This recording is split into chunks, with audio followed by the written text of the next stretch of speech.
Hi, I'm Taylor Owen. From the Globe and Mail, this is Machines Like Us.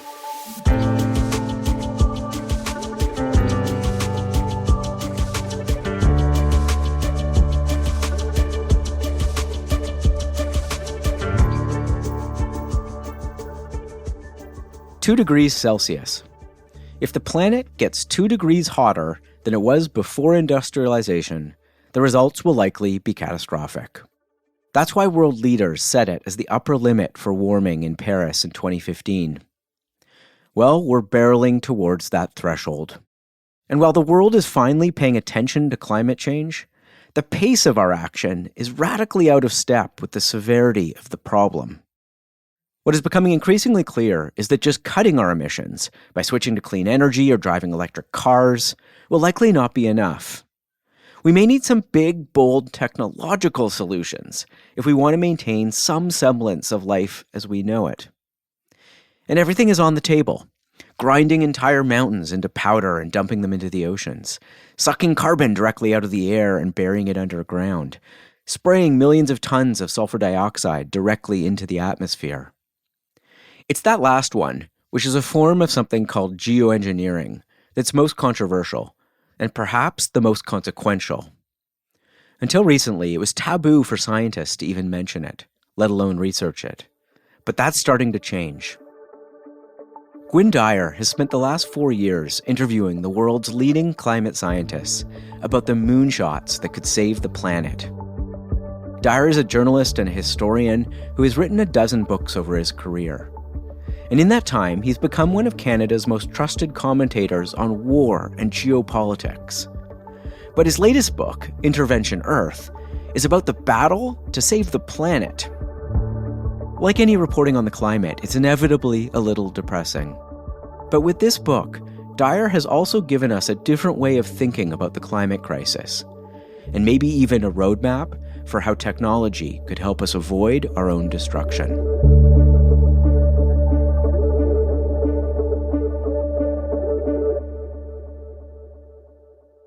So I have to admit, climate change isn't the first thing that comes to mind when I think about you and your work. Why now? Why this book? Well, first of all, it's not the first book. I wrote one 15 years ago about it. And that basically came up because it was the biggest subject already. I mean, you know, if you're a journalist, you write about American elections when they happen. It's the biggest topic around. If there's a war on, that's the biggest topic around. Not anymore. Climate is the biggest topic around. So you're attracted to it. I mean, partly because it actually affects you, your children, even your grandchildren in my case, but also because that's what needs to be explained. And that first book was about war, though, right? Like, I saw that as, well, it was about climate change potentially causing the kinds of conflicts that you were already covering around the world. Well, right? I kind of backed into it, I think you might say, but also, you know, war sells books, frankly. You know, if I'd called it Climate Peace, would it have done well? Well, no, the point was actually, you know, the thing is, I wrote that book 15 years ago, so the research was done in around 2008, at which point there wasn't a whole hell of a lot to be said about the intricacies of climate change and the kinds of technologies that might be relevant if you don't manage to do it all just by cutting your emissions. All of that stuff was, you know, there was little bits of it in embryo here and there, but it wasn't like you could lay it all out and see what works and what doesn't work. It wasn't possible. So what you did, what I did, was basically do a geopolitical take on it. Clearly, it's going to hit food supply.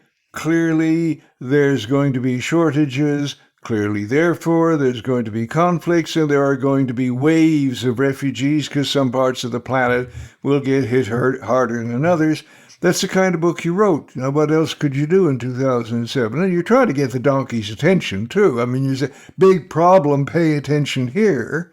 So what changed since then? So I remember that moment. I was working with Niels Petter Gleditsch, who was one of the big resource war academics, right with the time when your book came out. And I remember that sort of jarring people to think about climate change in not just sort of a broader environmental way, but in one that like was related to something we knew, which at the time was the rise of ethnic conflict and civil wars and these kinds of things. So I understand, but the way we thought about climate change then, I think, was very linear. It was this would get worse progressively over time.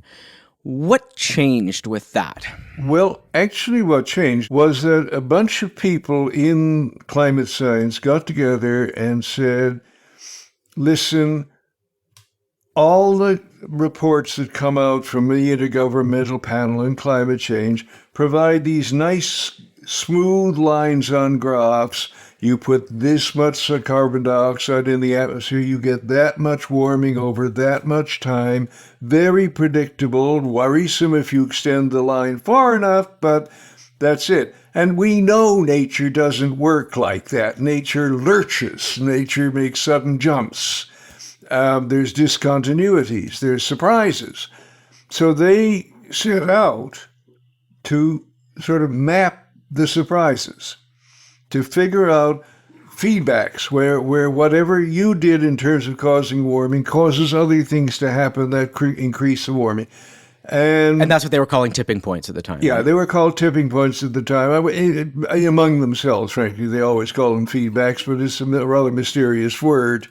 So there was a real full-court press, figure out what the tipping points, what the feedbacks might be, at what temperature will they kick in, because they're not all going to kick in at the same time.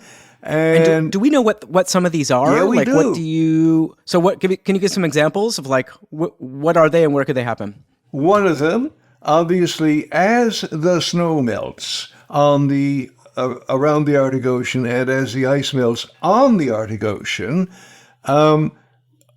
very bright ice and snow, which reflects a lot of incoming sunlight, is replaced by dark rock and dark water, which absorbs the incoming sunlight and converts it into heat. So that, as the Arctic begins to melt, it actually speeds up the process because you're not reflecting that sunlight anymore, it's being absorbed, which is why we have what they call Arctic amplification. Now, we're well into that. The Arctic is warming it depends on who you talk to, but between 2 and 4 times faster than the rest of the planet. And that's because we're already getting that feedback. And once again, once you've set that going, it feeds on itself because the Arctic gets warmer and the warming gets faster, and round we go. Are we already seeing the effects of these kind of tipping points? I mean, last year was the hottest year on record. Is that a linear progression, or is that the result of one of these? Last year was what the scientists call the anomaly. Not an anomaly, the anomaly, because last year the average global temperature jumped by 0.2 of a degree, which doesn't sound like a lot, and we're talking Celsius, but it still doesn't sound like a lot. 0.2 of a degree on the previous scale, the previous graph that everybody had for global warming because of human emissions. 0.2 of a degree of warming is a decade's warming. That's how fast it was going up. In the summer of 2023, it went up like that in about 2 months. And it stayed there every month until last month was hotter than it had ever been in that month before, and hotter by a really significant amount. So what happens if that jump keeps spiraling though? Like what happens if we were to go that fast? Well, that's what everybody was look, frankly, by March of this year, when I was talking to climate scientists, they were frightened.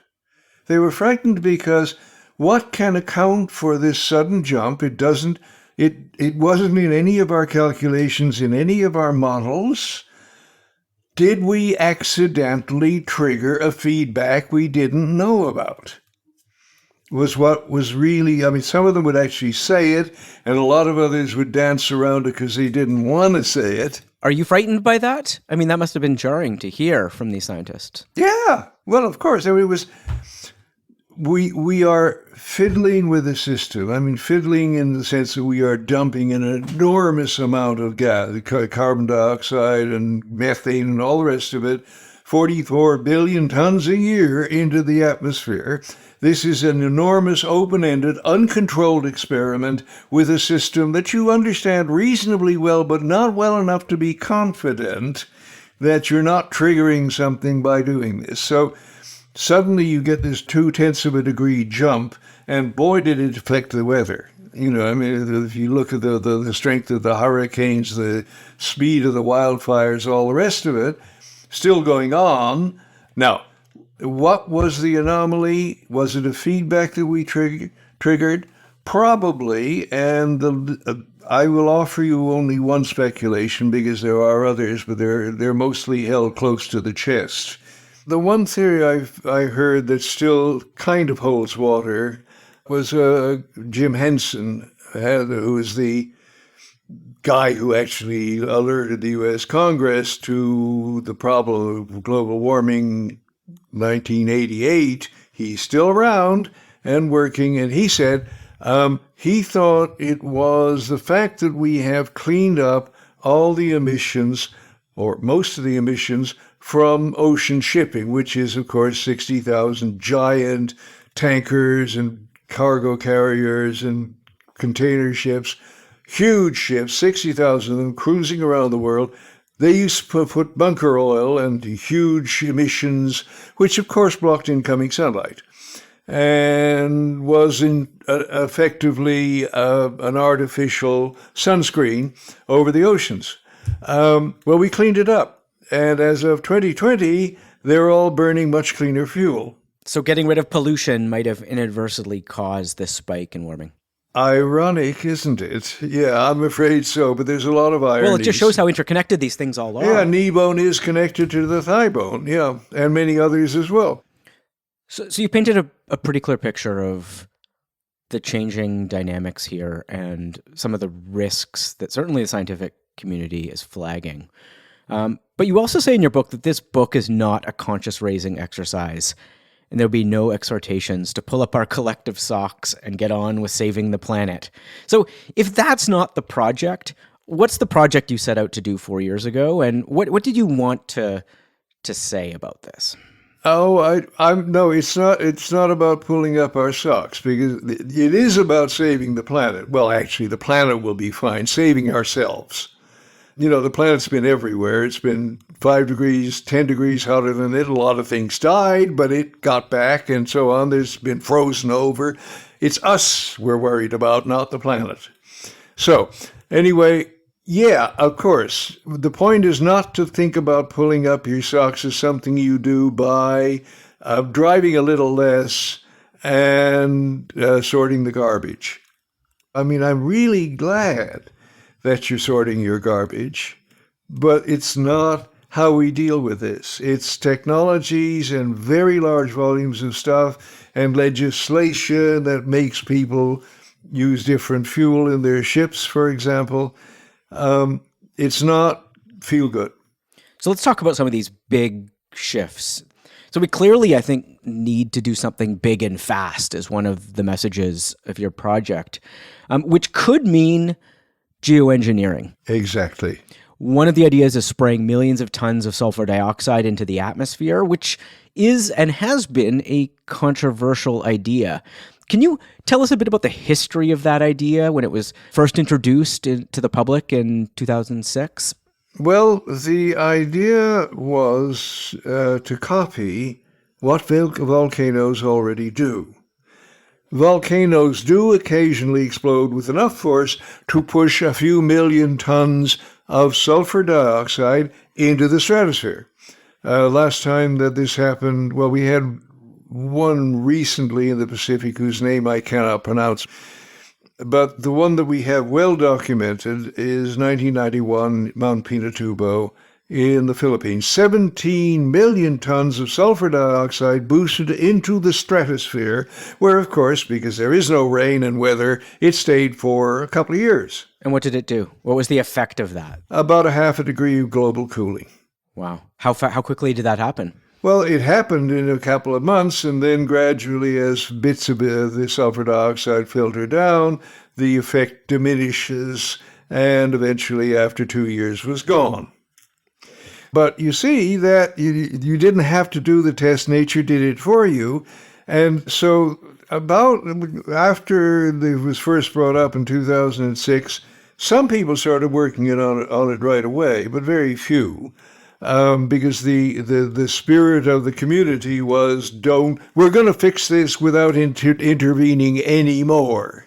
We'll just cut our emissions and it will all be perfect in the garden again. But the backlash was swift, right? And aggressive. Very swift. Like, can you characterize the nature of that pushback and again, who it was against and how that played out? Paul Crutzen was the man who eventually put this on the table in 2006. And the reason he put it on the table was that at that point they'd already been trying to cut emissions for 15 years and nothing had happened. They kept on rising every year. So he said, look, we got to do something about this. Here is a relatively safe thing. We could investigate that. We could start holding the temperature down. We should get ready to do it. We should discuss it. Well, the push. I met that guy in 2010 in California, one of the conferences they hold well, of course they hold them in California. Where else are they going to hold them? And he was a broken man. Really? I mean, he got so much pushback, personal criticism. You're betraying the profession. You're betraying humankind. We mustn't do this. Only cut emissions. Don't actually do anything else. Well, yeah, but you're actually drifting downstream, and there's a waterfall 2 kilometers down the stream. Do you mind if I put an oar in the water and try to slow us down too? And the answer is yes, we mind a lot, and you're a traitor. So that was what happened to Paul Crutzen. He died eventually, but not of disappointment. He got a very unfortunate disease in the teens, 2015 thereabouts. But he paid a huge price for putting this on the table. And many did, didn't they? I mean, you quote a number of scientists sort of arguing that geoengineering was terrifying and abhorrent. And these aren't the words you usually hear from scientists. And for a community to turn on itself like this must have... It's moralizing. It's dramatic. Yeah, well, it's a very small, or was a very small and close community. And a few of the very influential senior people in the community decided that this was somehow a moral issue. Don't meddle with nature anymore. We've been bad. Don't do anything except withdraw. Okay, and it would be wonderful if that works, but in fact it hasn't. We've now got 30 years to prove that it didn't work. At least not fast enough. Not fast enough, nowhere, I mean, here we are in 2024, and we're still increasing our emissions a little bit, about 1% every year. It's not cutting, it's growing. And of course, But it does seem like there are scientists who are coming around to this idea. Oh, yeah. Even some of the diehard opponents of this. So can you tell me about some of them? Like, you've met some of these people who have evolved their thinking on this. What caused that? Oh, yes. Well, I'll give you one who's a very great favorite of mine. He's a guy called Hans Schellnhuber, a wonderful name. And he was the guy who set up what's called the Potsdam Institute for Climate Change, which is one of the 3 key centers in the world. There's one in the UK, one in Germany, and one in the United States. He created that. He became Angela Merkel, Chancellor Merkel's climate advisor. Every 2 or 3 years, for at least a dozen years, I've seen Hans, and every time I've said to him, look, you know it's not getting better. You know that the magic we're trying to work isn't working. The emissions are not going down. How do you feel about geoengineering now? And basically he would go, No, it's still the devil's work and I don't want to hear any more about it. So I'd leave it and come back another couple of years later. Last time I was in Potsdam, just west of Berlin, to visit him before he moved on to his new job. I had him alone. Well, me and my wife, who was filming the interview, and I'll be honest with you, I'm speaking metaphorically, of course, but I backed him up against the wall and threatened him with a knife. Come on, Hans, what do you really think? And he came out on the record with a heavily footnoted agreement that in the last analysis, if nothing else had worked and it's going insane, and you promise me, cross your heart and hope to die, that it won't do any harm to the stratosphere, then yes, I would do it. So we're making progress. What does it say that someone like him has come around? It says a lot. I mean, this is one of the giants in the field, but it's happening to other people as well. I mean, every 2 years, those who have actually come out, and I think the phrase is right, who have come out about geoengineering, hold a conference, and you could have held them in a closet 10 years ago. I was at the one, it was in northern Italy, last February, and there was 200 people there. It was very interesting, at least half of whom had not been to the previous meeting, which I was also at in the United States 2 years ago. So, the numbers doubled in 2 years. How close are we to actually doing this, do you think? Well, I mean, eventually, if the evidence keeps presenting itself, they're still not cutting their damn emissions, and all the things that they're promising to do that will somehow or other deliver us to a happy future that will not transgress 1.5 degrees, or at least not 2 degrees, not happening, and we're almost at 1.5 now. Eventually you do get the donkey's attention. You have to hit him with a brick. But, eventually the ones who are open to persuasion are persuaded, even though they know there will be a price to pay. I mean, there is still a price to pay. I mean, you will lose friends. But, there is also, these are scientists, which means, in a weird sort of way, they're professionals in the sense that they feel a duty to do the right thing, at least within their professional area of responsibility. So that's describing the scientific evolution on this.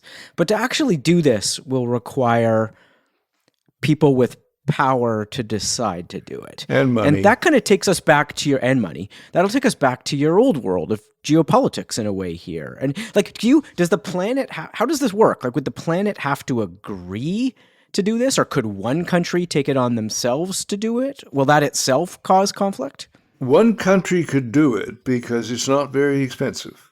I mean, yes, it's $1 billion or $2 billion, but, you're not talking real money.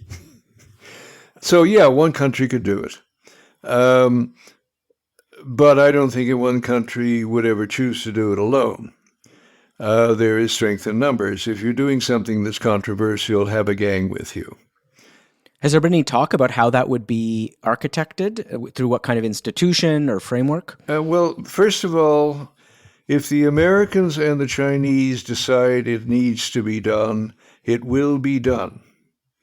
If either of them decides not to do it, it won't be done. If neither of them can decide on a position because it's domestically controversial in one or both countries, that opens the opportunity then for coalitions of other powers to get together and put their weight on one or the other side of the scales. And it doesn't have to be everybody. That's the key. Nothing in this world is decided by an absolute consensus of all the participants and players. But you do need the bigger ones, and you need enough. And then you have to set up sort of supervisory organizations and funding organizations and all the rest of it, but we know how to do that stuff. So what are the risks of this? How would you characterize the downside? The downside of geoengineering, one possible disadvantage is that it might inhibit the curing of the ozone hole. You remember the ozone hole? We had these CFCs. They were eating up the ozone hole. That meant that you were getting too much ultraviolet light. And then we stopped putting CFCs up there, but they last a long time in the atmosphere. And in the spring, sometimes if you have sulfur dioxide in the stratosphere from natural sources like volcanoes, it does eat up some of the ozone that you were hoping would be replacing the stuff that the CFCs took out. Well, yeah, but I've talked to the people who deal with that sort of stuff, atmospheric chemicals, and they say, well, it seems to be a problem, but not a lethal one, not a game stopper.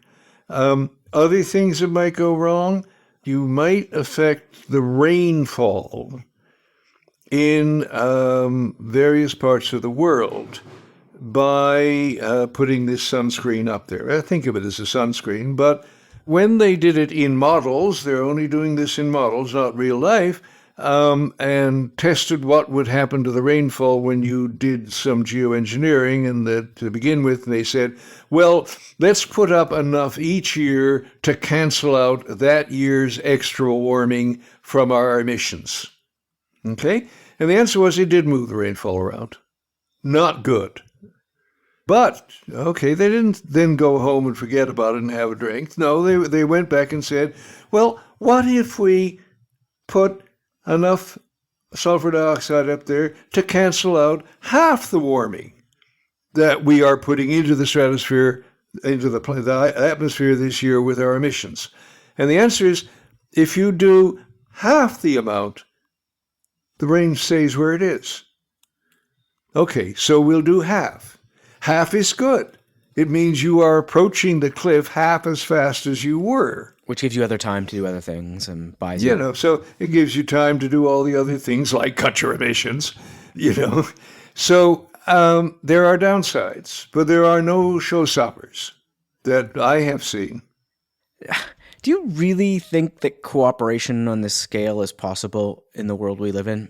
Well, the alternative is not pretty. You have to wait, I think, until the alternative starts to bite your ankles. Which surely we're close to. I think we are close to. I mean, I notice, and you have noticed, that there's a lot more discussion about this in public than there was even 3 years ago. And a different kind of discussion. It's not about long-term threats, it's about near-term, which is different. But if you're in BC and your forests are burning down, so yeah, without question. Yeah, and so anybody who lives in BC is interested in this subject now, and in California, and in Brazil. We are all losing your forests. So when the pain begins to bite, you will get the donkey's attention. I hope. And at that point, of course, it's in the hands of the diplomats and the statespersons, if they are such.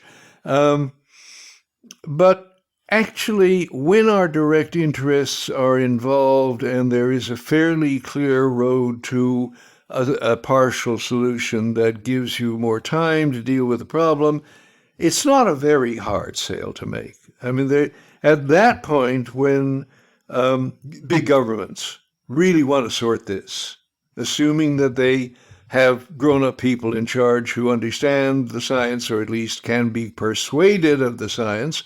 That's a big assumption there.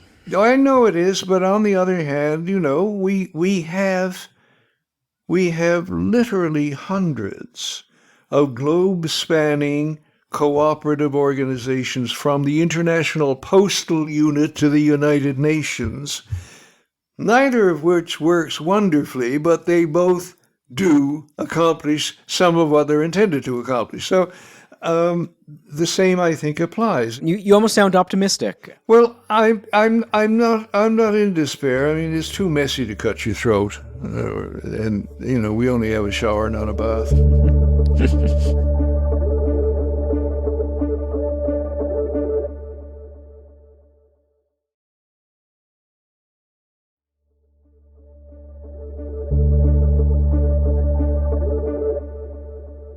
So you know what you remind me of?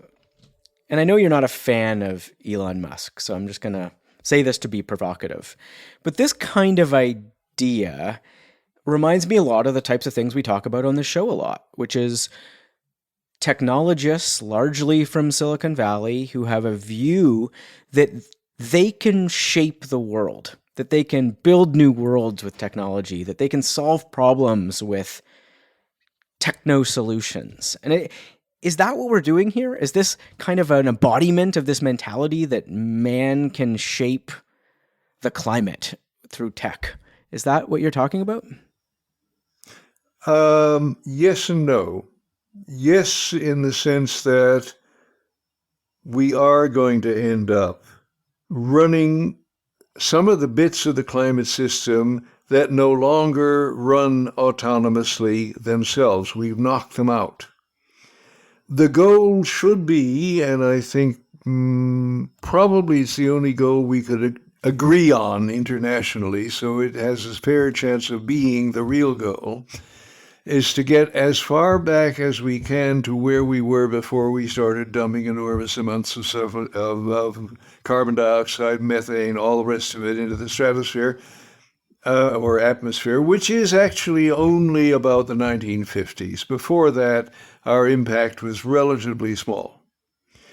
So can we have that back? I doubt it. I doubt if we'll ever get that back. But back towards that is desirable. How do you do that without technology? I don't know, because you've dumped a whole lot of this carbon dioxide and other greenhouse gases in the atmosphere.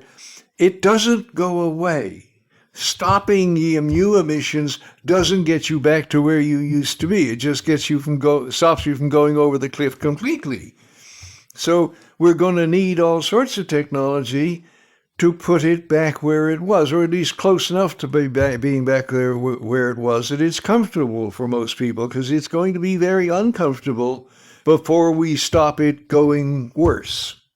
I mean, we are going to hit 2 degrees. I don't see any way we won't. I buy this, and it's convincing reading your analysis of it and your summary of where certain elements of the scientific community are headed on this. But you also write about a disconnect or a tension between scientists who study the problem of climate change and the policy solutions they are recommending, which you believe are out of step with the scale of the nature of the problem they're describing with their science. You're absolutely right. What explains that? What explains that? Scientists are not powerful. Somebody else is always paying for their work. So stick them in a room with the people who, by the way, fund their research. Which are who? The governments. And the governments, every time the Intergovernmental Panel on Climate Change meets, it used to be every 5 years, now it's every year. At least they notice it's moving a lot faster. Catch up. Do keep up at the back. But when these international shindigs occur, they used to have a big report, which would stay the state of play right now. So that's our point of departure for the discussions. And what most outsiders didn't realize is that there's 2 stages in that process. One in which the scientists come up with their best estimates and recommendations, and a second one in which there is a mud wrestle between the scientists and the governments about what goes into the executive summary, which is the only part of it that any journalist will ever read. And that's the act of politics involved here. That's the act of politics. And that wrestling match between governments on the one hand and scientists on the other is all about keeping the level of the perceived threat down, or at least the urgency of it down, because letting it rise involves expenditures. And so reflexively, governments are trying to, no, it's not that urgent, is it? We've got to do something about the old age pensions, and there's a small war we're involved in. I don't really want to hear that we've got to do $1 trillion on climate change this year. So I wonder if scientists are then reading the room wrong or getting politics wrong. I think they're assuming politics likes incrementalism. Whereas that's not really how power works. I mean, power also has tipping points. Yes, and there I are agree. moments when governments want quick, doable solutions that are within their power to affect. And this sounds like one that could be, right? Like this is an industrial project that requires money. In large quantities, yeah. But that's what governments do. They have money and they have industrial capacity. Yeah. And if that's what this is a potential solution that fits within the rubric of government capacity. So maybe scientists are just getting this wrong. I'll give you the list of names and you talk to them. Okay? Because I'm not sure, I'm being disloyal now, I think, but I'm not sure they have that stuff in them. But it's worth a try. I'll say that for it. And I think you're right that governments do not react incrementally to large problems. They react, first of all, they ignore them for as long as possible, and then they react explosively. Particularly ones that they perceive as against their core incentives. Exactly. But I haven't been counting on the scientists to provide that. But I do think that of course, eventually, at some point, I hope at a fairly near point, it hurts enough to mobilize popular and therefore political pressure, and you get the reaction you've always been looking for. And of course, once you start having that reaction, there's all sorts of people going to climb on the bandwagon because money's being spent. Jobs are being created. All sorts of things are happening. Well, if it seemed to have worked, then you better bet there's going to be a quick political consensus that it was a great idea. Well, that's I know. And that is the bit where my faith wavers a bit, because the problem with getting the government's the plural government's attention for a long period of time is that it's never going to be, at least not in the next 10 or 15 years, number one. The invasion of Taiwan, or the fight in the Gaza Strip, or the next market crash like, 1990 or 2002 or whenever it was, or 2008, that's going to be the first issue. It's a second or third could be climate change if everybody's really hurting. Oh my God, look at that. Did you see that, Martha? We better do something. But it won't be number one. And it may not happen to everybody at the same time. You got to, how do you get them all formation dancing together? And I don't have a quick solution to that, but I am slightly encouraged by the fact that we're still here. I mean, we've made huge mistakes in the past, of all sorts. Whole civilizations have shriveled up and died because they didn't irrigate their crops the right way, and eventually they ruined their soil. Other civilizations noticed and didn't do it that way, so that there is a learning process, there is a curve. I hope we get through this without massive casualties. I'm not sure we will. I'm reasonably sure that there will be a few breeding pairs left at the end of it. But I'd like more than that. I mean, just my own children alone, more than a few breeding pairs. So, look, you said towards the beginning. Let's just come full circle here. You said at the beginning, look, this isn't about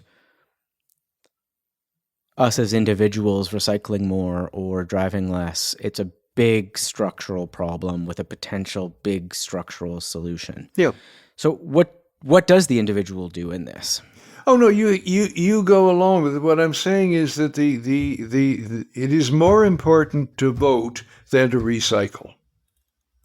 So in that sense, but I mean, I go and speak in schools, for example, and I try not to frighten people too much, but it is inherently a frightening topic, and you get approached afterwards or in question time or whatever. What can we do? And two things is what you can do, and it's not just school kids, it's everybody. One is political. Vote. Propagandize. Talk to people. Show up. 90% of success in life is just showing up. And the other thing is set an example. Now, setting an example can involve all those things I was so dismissive of, because I'm a bad man, really.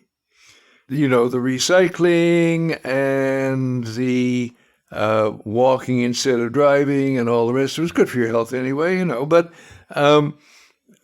if you are visibly committed to that sort of thing, other people notice. It's no longer weird to do that. The signaling effect there is actually meaningful, right? It gets dismissed as just a virtue signaling. But actually, virtue signaling can change norms and change discourses in a real way. What's wrong with virtue? Well, if it's involved in saving the planet, right? And look, yes, exactly. Yeah. And as someone who believes in the power of politics and of change, then I think this is a hopeful message, right? This is something we know how to do. We know politics changes. We know how to change politics. Oh yeah, and that feels like something we can do, as opposed to how this issue is often portrayed. So I guess just to close, can we do this? Of course we can do this. Of course we can do this. This is actually not even rocket science. It's something we can do. It's the kind of thing we have done before in other contexts very successfully. To name a very unpopular one, a war comes along, look how we cooperate. Look at the sacrifices we're willing to make. Look at the taxes we're willing to pay.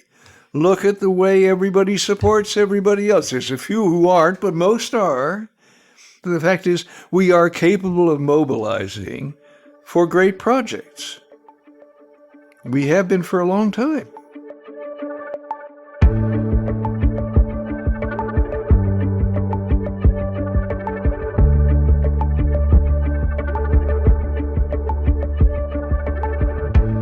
Machines Like Us is produced by Paradigms in collaboration with the Globe and Mail. The show is produced by Mitchell Stewart. Our associate producer is Sequoia Kim. Executive producers are Kathleen Goldhar and James Millward. Our theme song is by Chris Kelly. A special thanks to Matt Frainer and the team at the Globe and Mail. If you liked the interview you just heard, please subscribe or leave a rating or a comment. It really helps us get the show to as many people as possible.